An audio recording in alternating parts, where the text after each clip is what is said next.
How's it going, everyone? It is Drea. We're back with another chapter of Fairy Tail 100-Year Quest, Chapter 153, A Miracle of Love. The cover page for this chapter has Gray and Juvia on it, and they're both eating out together, which one seems a lot more into it than the other, aka Juvia. And honestly, I thought she was trying to serve him a gray bun at first. Like, when I first looked at this, I was like, oh, that's a gray bun, and it's some, food. I don't know what the heck that is. I really like this cover. It's almost fourth wall breaking in a way, because, Gray and Juvia are both looking directly at the viewer. And this is literally the only item that they ordered because all the plates are empty on this table besides, what Juvia is holding. I think this is a very cute cover, and it's kind of a nice change of pace of things. So we pick up the chapter with Elfinsair looking at the wall of dragon gods, and it's starting to light up since Vernus has been sealed away. Even he reflects the loss of Athena, but he realizes this brings us one step closer to the 100-year quest being completed. With him saying that Fairy Tail will complete the most difficult job in the magical world, and we cut back to Fairy Tail at that exact moment with Vernus just absolutely exploding. He just shatters into a bajillion golden pieces. Literally everyone here should be so rich if this is really actual gold. Like, everyone here just became bajillionaires. And Natsu is very excited that he just defeated another dragon god, with him saying that's 4 down, just Ignia left. And Sting is having the realization that he's literally rich now with how much gold they just got.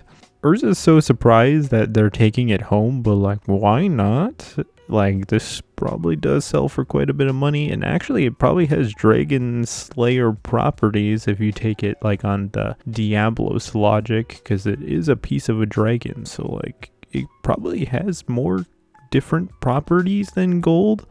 For not really doing much of anything, Sabretooth is really claiming this reward here, because, they're like, well, we helped you on this, so we could take this gold as our payment. I mean, you didn't do that much, so I don't know if this is the greatest reward for them.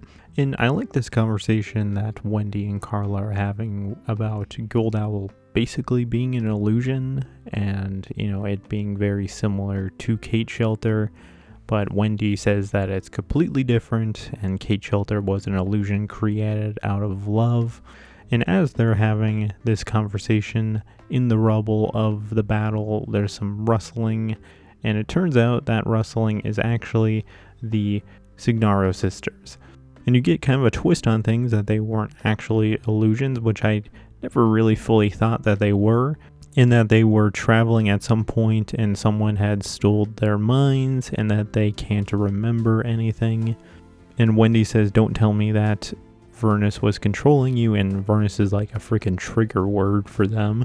Since they said the name Vernus, they're like, oh, so that's what's happened. It was our enemies that did this to us.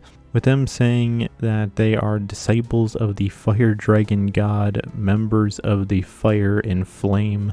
And honestly, I would have never thought that these two were going to be the key to get to Ignia. Who would have thought that? And since they said they're with Ignia, pretty much everyone turns on them immediately. With them saying that, they pretty much know that they're enemies now, again. With these sisters deciding to retreat to the fire god's castle. And they just explode out of there. So apparently they probably have magic, which would actually explain why one of the sisters was kind of able to use Requip in the fight with Urza.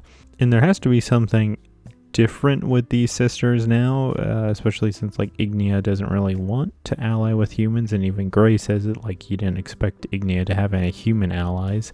And this pretty much confirms that they're going to be another fight once again. And also coming out of the rubble is the second version of Athena, with her addressing Lucy. And Lucy's the one to actually realize that the second version of Athena is actually the real Athena. Athena even confirms it. that somehow her consciousness and personality moved on its own to this body after the fight. Okay, I do like, Lucy hugging Athena and them like having a moment here. I like how Carla immediately turns to Wendy like, this is Irene's magic, isn't it? And she's like, I didn't do this. I'm not involved in this. Don't blame me for this one. Which you cut over to the real version of Duke with it saying perhaps it was the power of love, which I'm pretty sure the real Duke had something to do with this. He probably put some weird thing in the Philosopher's Stone to like when they defeated the dragon, her consciousness would transfer over to the second version of Athena. And truly this is the end of the arc because we get a final like narration of things of, wrapping up this arc and whatnot. With Sabretooth going back to their own guild with a metric ton of gold, which they're probably about to do some major guild hall upgrades. The fake version of Duke has disappeared, them assuming that it was an illusion and he just disappeared with the defeat of, Vernus, which I feel like is a very specific thing to say to where I feel like he probably will come back. And Athena is currently living with Elfensair as a human now, and she's really good at smiling. Which I don't know how much I love the like black look now. Like she's kind of got like a cone head look to her. And the fairy tale group is off in search of Ignia, and the one clue that they have to the whereabouts of him is the Fire God's castle, which is looking like something straight out of Lord of the Rings. And kind of an interesting note with the shot of, everyone going off to go find this castle. Jalal is still part of the main group. He's still following everyone, so apparently he's still going to be part of the next arc. And that is the end of the chapter, so my thoughts. So we could have maybe had some potential this chapter to still fight Vernus, because you defeated his physical form last chapter, but he was mainly a spirit. And, I thought we could have potentially had a spirit battle going on here. Well, that did not turn out to be the case. I don't know how much I love that the Signaro sisters are still going to be part of the next arc, because, to be honest, their fight with Urza was not the greatest, and I don't feel like they added too much to this current arc. But, maybe they give them redemption next arc, because they are probably going to be completely different people now that they're no longer mind controlled. And so much for them having amnesia, because it's like they get out of the rubble and they don't even know who they are or what's going on.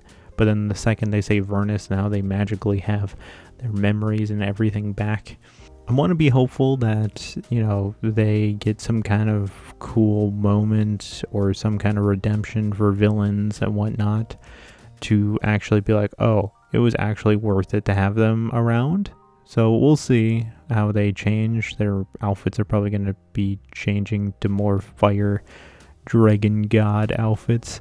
So potentially this could end up being the final arc for 100 Year Quest now, because they're on to the final big bad, Ignia, which who knows how that's going to go. I just would like things to maybe slow down a bit, because particularly this arc was kind of rushed.